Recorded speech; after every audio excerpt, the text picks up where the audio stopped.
He dialed the number, knowing it was a game with deadly stakes. The call went through.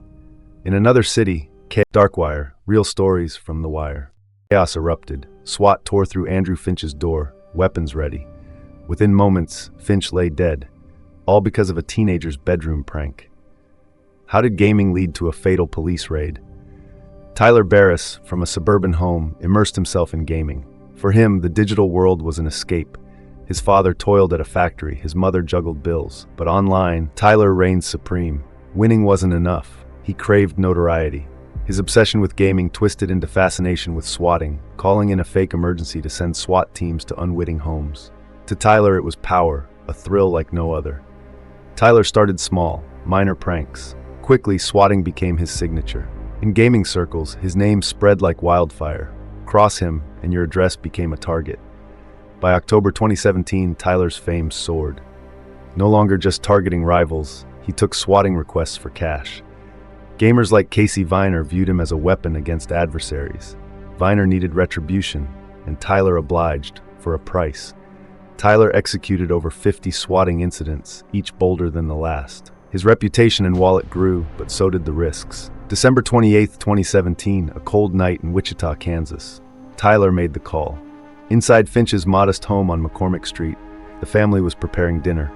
The false report, a shooting and a hostage situation. Officers encircled the Finch household, adrenaline high. The SWAT team, trained for worst-case scenarios, prepared for action.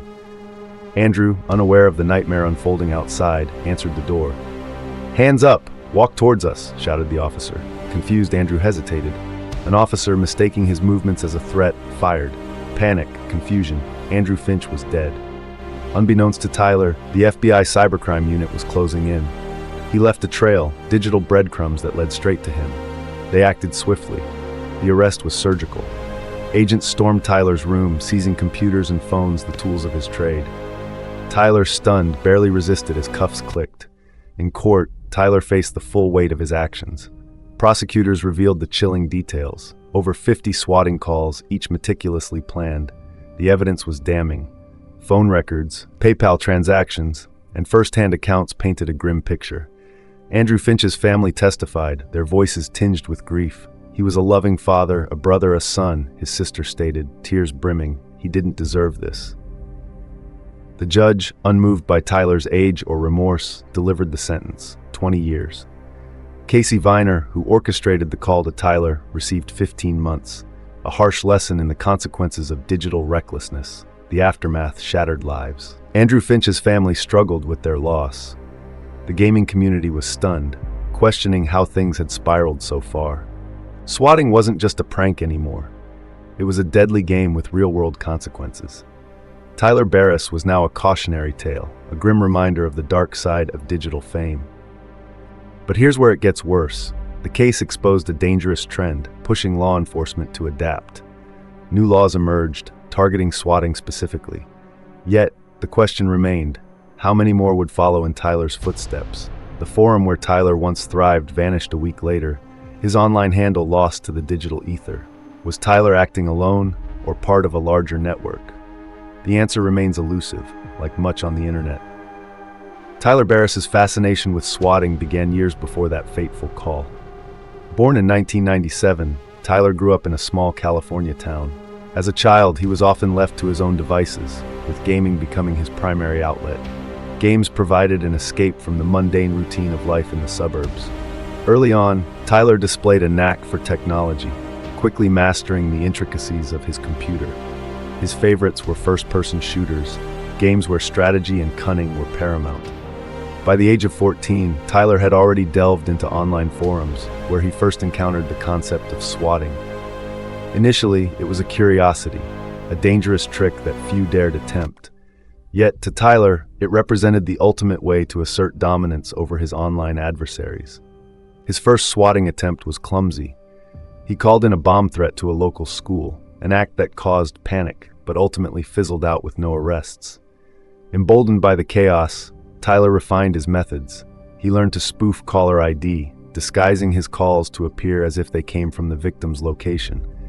His techniques grew sophisticated, using voice modulation to sound older, more authoritative.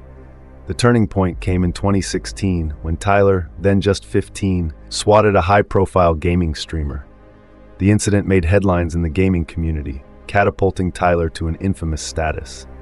Gamers whispered his name in awe and fear, and soon, he was receiving requests and payments from others wanting to settle scores with rivals. But Tyler wasn't immune to consequences. In 2015, he was arrested for making threats against a local college. Released due to his age, he was placed on probation, a fact that barely slowed him down. By 2017, Tyler's swatting spree had reached alarming proportions, with dozens of incidents linked back to him. The FBI had been tracking Tyler for months, tracing his digital footprint across various platforms. Special Agent Lisa McCarthy, based out of the Los Angeles field office, spearheaded the operation. Her team meticulously gathered evidence, piecing together Tyler's network of online contacts and financial transactions. Wiretaps on known associates yielded crucial information. On the morning of January 12, 2018, the FBI made their move. With a warrant in hand, agents descended upon Tyler's home. The operation was swift, the element of surprise ensuring there was no time for Tyler to destroy evidence. As agents burst into his room, Tyler sat frozen at his computer, the screen displaying yet another forum where he was revered. In court, Tyler was defiant at first, but as the trial wore on, the weight of his actions became apparent. Prosecutors laid out their case with precision. They played recordings of Tyler's calls, chilling in their calm delivery. Witnesses recounted the terror they felt as armed officers stormed their homes, their voices shaking with emotion. A key piece of evidence was the PayPal account Tyler used to receive payments. Financial records showed transactions from multiple states, each linked to a swatting incident. The prosecution argued that Tyler's actions were not just reckless, but calculated, a business model built on fear. The defense attempted to portray Tyler as a misguided youth, swept up in a culture he didn't fully understand. But the jury was unmoved. The verdict, guilty on all counts. As Tyler was led away in cuffs, the judge's words echoed in his mind. You sought notoriety and you achieved it, but at what cost? Tyler's story serves as a stark warning, a digital age cautionary tale that blurred the line between game and reality. The tragedy of Andrew Finch's death forced a reckoning. Swatting was no longer a prank. It was a deadly crime. Law enforcement agencies nationwide implemented new protocols to handle such threats, while lawmakers pushed for stricter penalties to deter future incidents. Andrew Finch's family, forever changed, vowed to keep his memory alive, advocating tirelessly against swatting. Their efforts contributed to the passage of Andrew's Law, aimed at penalizing offenders more severely. The gaming community, too, took action. Platforms increased security measures, installing tools to detect and prevent swatting attempts, while streamers used their platforms to raise awareness about the dangers of this digital menace.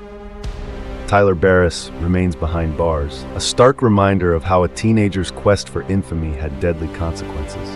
His story, a blend of hubris and tragedy, leaves us wondering, how far will some go for notoriety in the digital age?